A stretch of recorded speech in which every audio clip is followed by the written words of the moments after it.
Kinumpirma ng Manny Pacquiao Promotion na sila ay muling nakipag-ugnayan sa Saudi Arabian billionaire Turki Al-Sheikh upang ipresenta ang mga piling fighters ng MP Promotion bilang kalahok sa itatayong Super Bantamweight Series ng Saudi Promotion.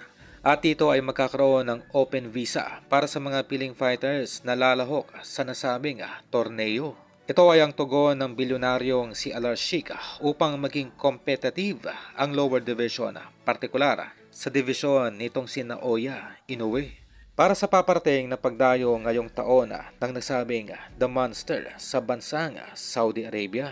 At mula dito ay naatasan itong si Gibbons na hanapan ng mga dekalidad na match-up itong si Inoue sa oras na ito ay magpakitang gilas na sa Middle East.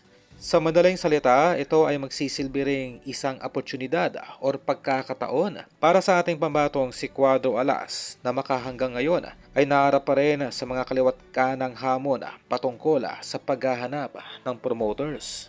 Subalit makahanggang ngayon rin ay literal na bukas pa rin ang mga palad ng Manny Pacquiao Promotion, partikular ang mismong tumatayong president ng nasabing promotion na si Sean Gibbons. Umaga ay nasa mga kamay pa rin ng ating pambatong si Cuadro Alas. Kung kakalimutan na lamang nito ang naging alitan noon sa nasabing matchmaker at magbabalik loob muli sa Manny Pacquiao Promotion.